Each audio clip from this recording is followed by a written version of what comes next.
Ya, bismillahirrahmanirrahim. Assalamualaikum warahmatullahi wabarakatuh. Bagaimana kabarnya? Sehat semua kalian? Alhamdulillah, terima kasih ya. Kita berjumpa kembali di pelajaran ekonomi. Nah, ada baiknya sebelum kita belajar, kita berdoa dulu kepada Allah Subhanahu wa taala agar kegiatan kita pada pagi hari ini bisa memberikan manfaat. Baik ya. Minta tolong Ketua Mas Akmal untuk pimpin doa dulu. Bismillahirrahmanirrahim. Raditu billahi robba wa bil islami dina wa bi Muhammadin nabiyya wa rasulah. Rabbi zidni ilma warzuqni fahma, amin. Baik. Terima kasih Mas Atma ya. Baik, anak-anak, pagi hari ini tema ekonomi akan terkait dengan tema keseharian yang mungkin kalian pernah lihat ya. Jadi sebelum memulai, Ustadz ada pantun ya. Ya. Di kota Solo ada pasar. Di pasar enaknya kita jajan. Hari ini kita akan belajar mapel ekonomi tema pengentasan kemiskinan. Gitu ya. Baik. Nah, baik. Anak-anakku, siapa yang ketika di kendaraan berhenti di lampu merah, nah di samping kendaraan itu ada orang yang meminta-minta. Ada yang pernah? Ya, Mas Kiki sering. Ya, di lampu merah sumber bayan itu kan lewat. Oke.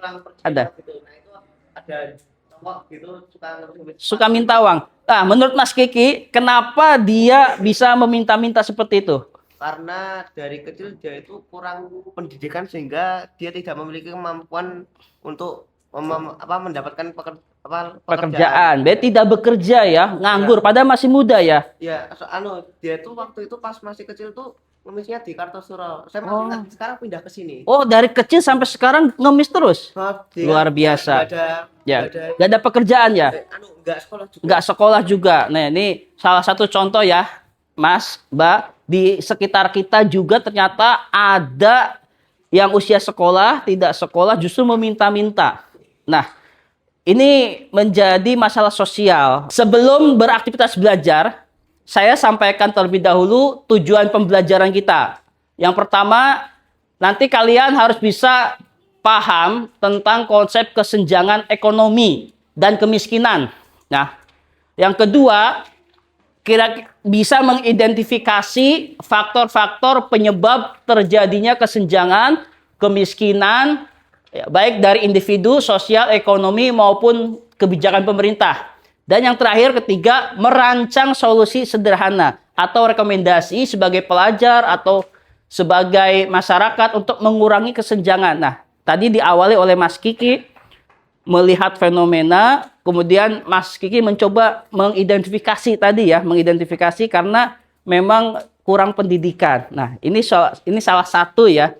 Jadi mengidentifikasi. Nah, kira-kira pembelajaran kita hari ini seperti itu. Nah, baik, untuk memulainya, Ustadz mau kita berkelompok. Karena gini, menyelesaikan kemiskinan itu tidak bisa dengan sendirian. Harus kerjasama. Harus ada sinergi. Maka dari itu, untuk pembelajaran hari ini, kita berkelompok. Gitu ya.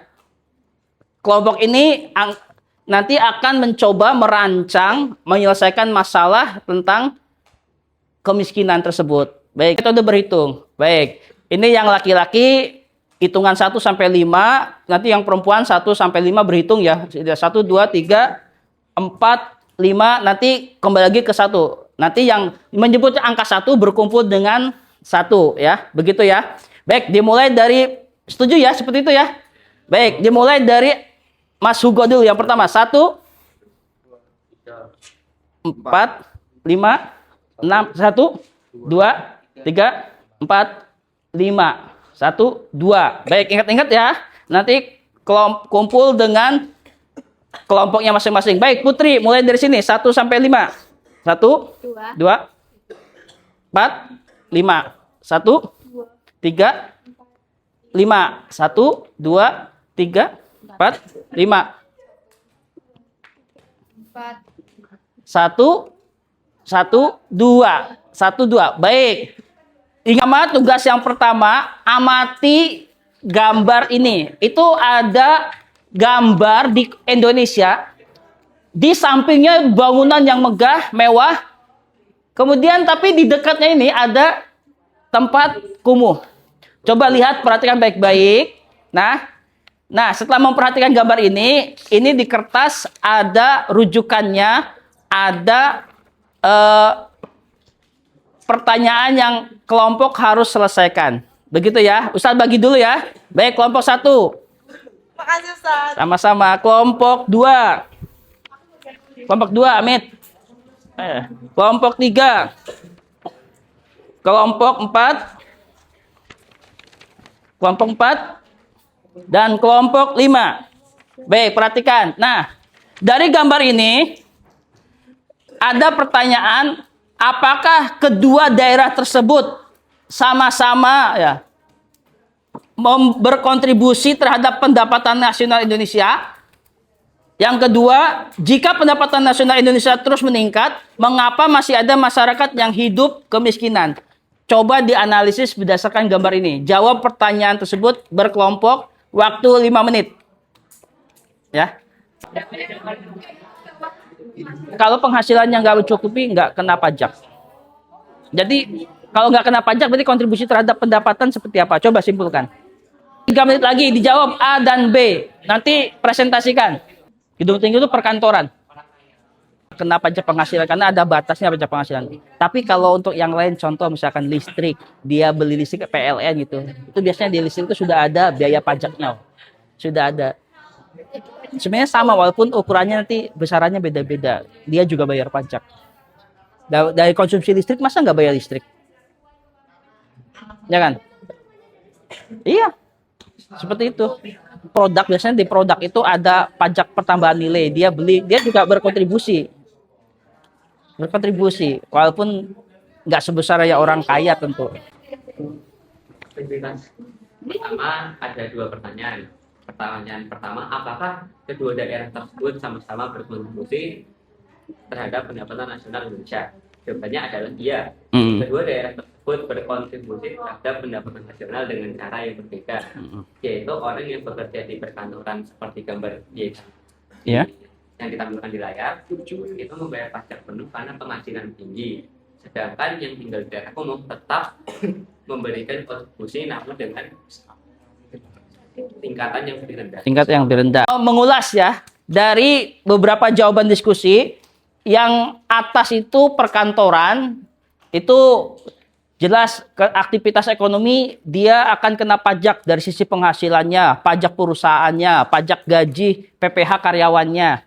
Sementara yang bawah, ya bisa juga kena pajak, misalkan dia penggunaan listrik, PLN ya listrik, dia membayar tokennya, di token itu ada pajak sedikit, atau membelikan sebuah produk, membeli produk yang itu, atau juga retribusi daerah ketika orang ini yang ada di wilayah ini parkir pergi kemana bayar parkir itu juga retribusi. Jadi kesimpulannya sama-sama memberikan kontribusi walaupun mungkin besarnya beda. Gitu ya kesimpulannya. Tadi kalian sudah baik menyimpulkan dan terima kasih ya. Baik, itu pertama ya. Sekarang yang kedua. Ustadz minta tiap kelompok mengamati video ini selama 3 menit. Nah, perhatikan dulu.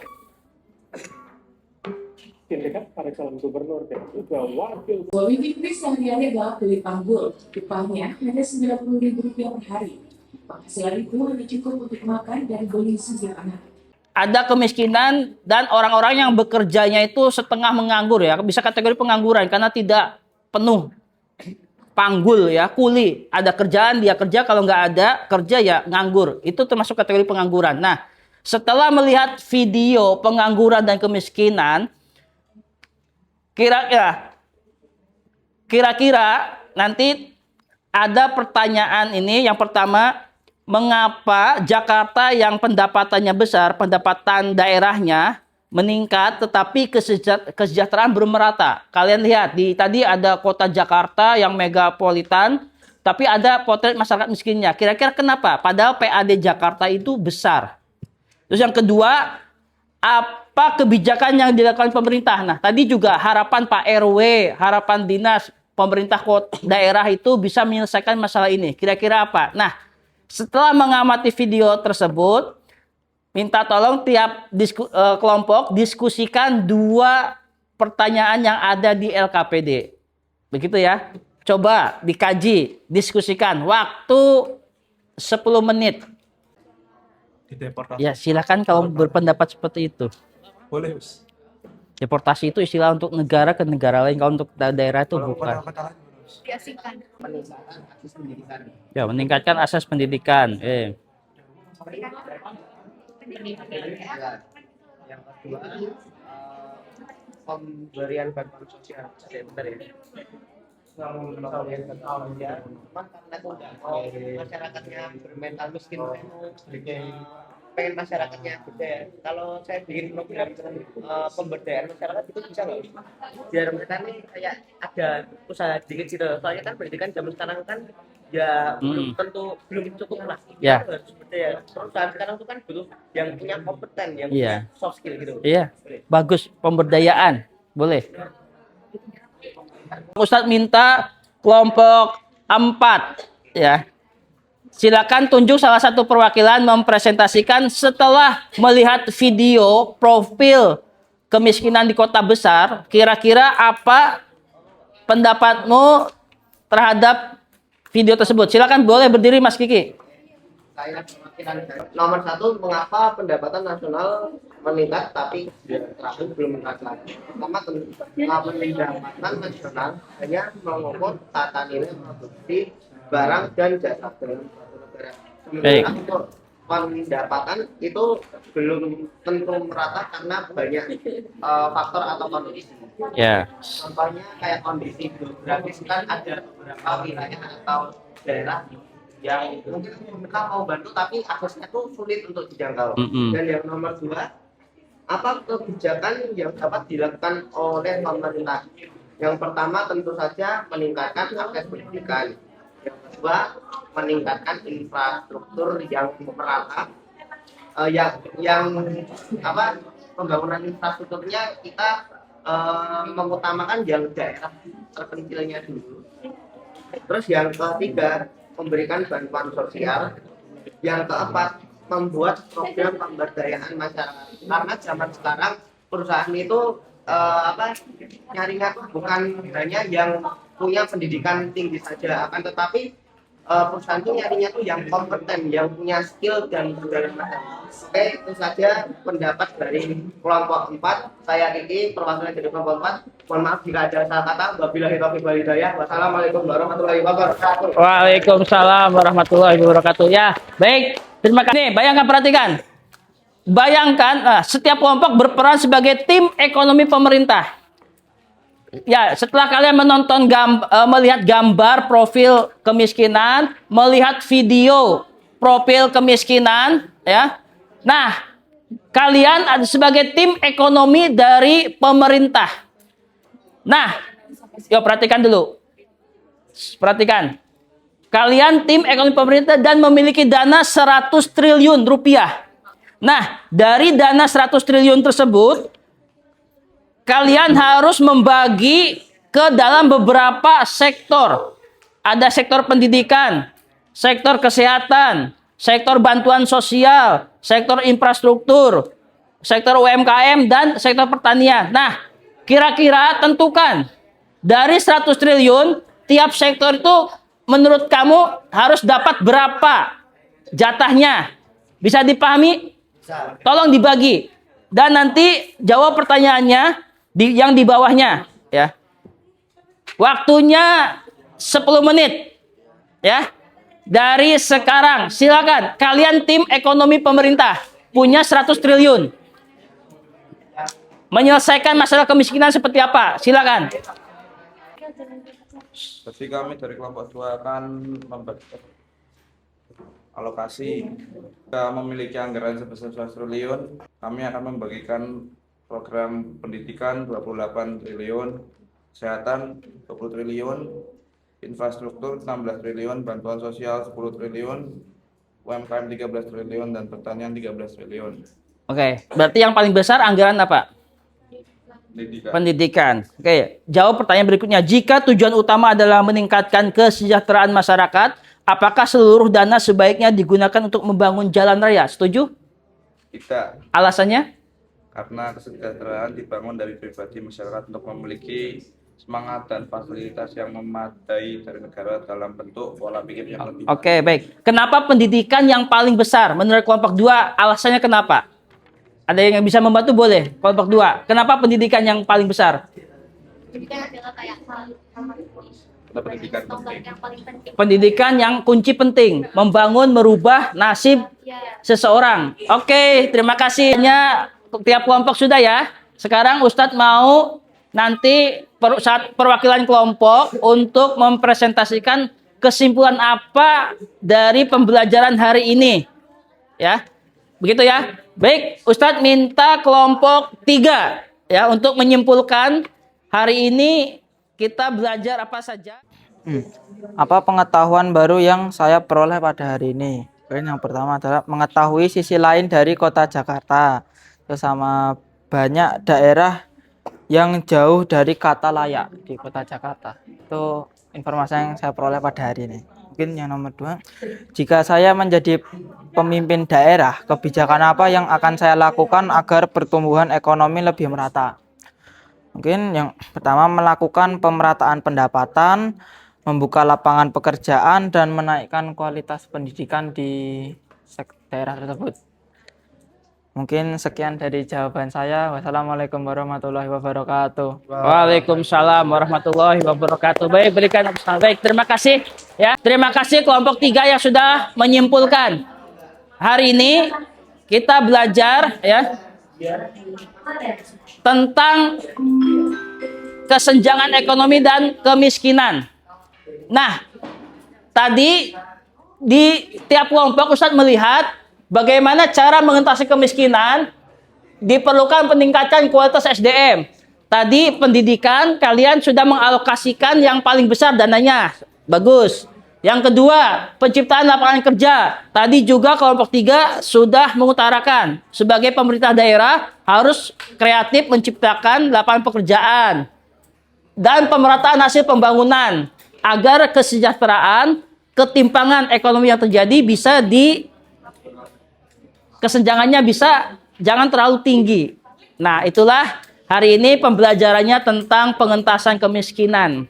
Baik, mudah-mudahan bermanfaat. Terima kasih. Saya akhiri pertemuan pagi hari ini dan nanti mohon hasil pekerjaan tiap kelompok dikumpulkan ya. Ustadz akhiri. Assalamualaikum warahmatullahi wabarakatuh. Begitu. Oke, selesai. Nah.